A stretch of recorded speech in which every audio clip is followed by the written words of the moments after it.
আসসালামু আলাইকুম দর্শক, আজকের আয়োজনে স্বাগতম জানাচ্ছি। আজকে আমি একটি রেসিপি নিয়ে চলে আসলাম, খুবই মজার একটি রেসিপি। তো বাসায় যখন কিছু থাকবে না বা কিছু খেতে ইচ্ছে করে না, তখন এইভাবে খুব মজা করে একটি রেসিপি করতে পারেন। আশা করছি আজকের রেসিপিটি ভালো লাগবে। তো চলুন দেখি। আমি আগে থেকে মসুরি ডাল ভিজিয়ে ব্লেন্ড করে নিয়েছি। এখানে আমি 2টি ডিম ভেঙে দিয়েছি, আপনারা চাইলে একটি ডিম নিতে পারেন। এখানে আমি দিয়ে দিলাম হাফ চা চামচ করে আদা বাটা, রসুন বাটা, কাঁচামরিচ কুচি 2টি, একটি পেঁয়াজ কুচি, আর দিয়ে দিলাম হালকা একটু পরিমাণ হলুদের গুঁড়া আর গরম মশলার গুঁড়া হাফ চা চামচ দিয়ে আমি ভালোভাবে এটাকে মিক্স করে নিব। আশা করছি আজকের রেসিপিটি আপনাদের ভালো লাগবে। ভালো লাগলে আমার চ্যানেলটা সাবস্ক্রাইব করে, লাইক দিয়ে, শেয়ার করে, কমেন্ট করে পাশে থাকবেন। প্রথমে আমি চুলায় একটি প্যান বসিয়েছি।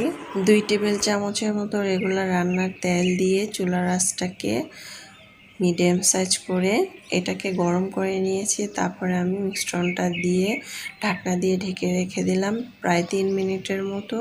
চুলার আঁচ কমিয়ে রেখেছি, নাহলে নিচে দিয়ে পুড়ে যাবে। এখন আমি উল্টিয়ে দিব আলতোভাবে। তো উল্টিয়ে দিয়েছি, আবারও ঢাকনা দিয়ে ঢেকে রেখে দেব 2 মিনিটের মতো। 2 মিনিট পর চলে আসলাম। এখন আমি এটাকে আবার উল্টিয়ে দেব। খুব সুন্দর একটি পিঠার মতো হয়ে গিয়েছে।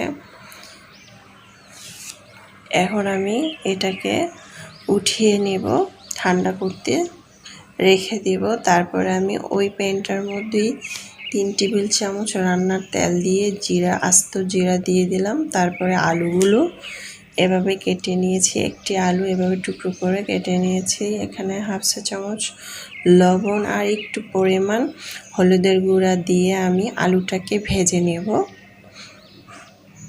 এভাবে যদি আমরা আলুটা ভেজে নেই, তরকারিটা খেতে কিন্তু অসম্ভব মজার হয়।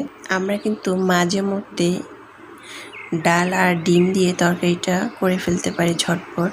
চুলার আঁচটাকে কমিয়ে রেখেছি, নাহলে আলুটা পুড়ে যাবে। তো এখন আমি এক এক করে সবগুলো উঠিয়ে নিব। আলুগুলো ভাজা হয়ে গিয়েছে। তারপরে আমি এখানে দিয়ে দিব পেঁয়াজ কুচি,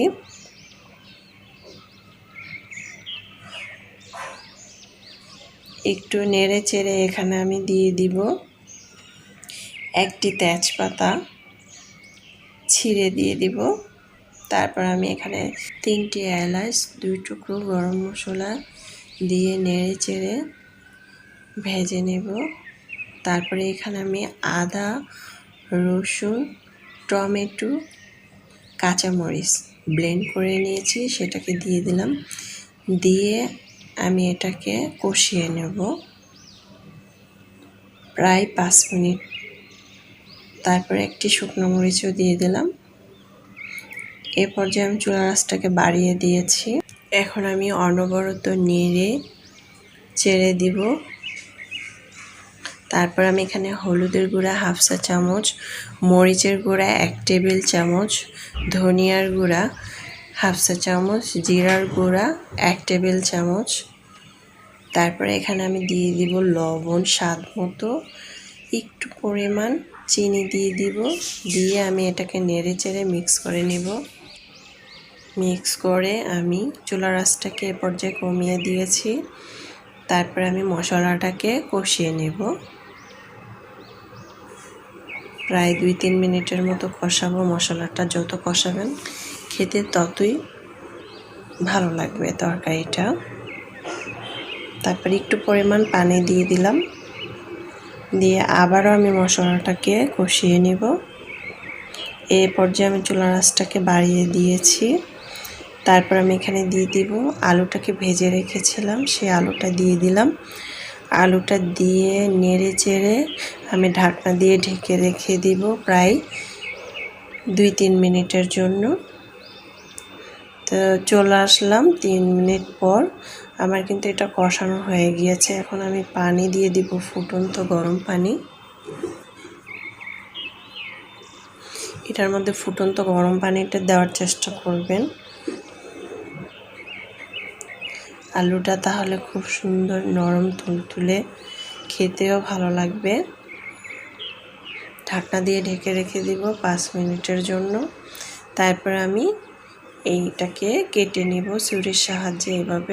এভাবে করে খুব সুন্দর নরম তুলতুলে হয়ে গিয়েছে, একদম কেকের মতো। আমরা চাইলে কিন্তু এটা এমনিতেও খেতে পারি, আবার তরকারিও কিন্তু খেতে পারি। একদম কেকের মতো হয়ে গিয়েছে। তা আমার কাটা হয়ে গিয়েছে, দেখুন ভিতরে নরম তুলতুলে।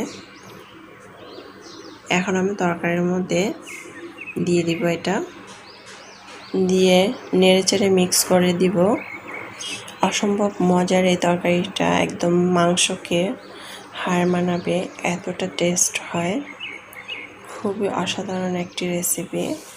চুলার আঁচটাকে আমি মিডিয়াম সাইজ করে এটাকে ঢাকনা দিয়ে ঢেকে রেখে দিব প্রায় 5 মিনিট।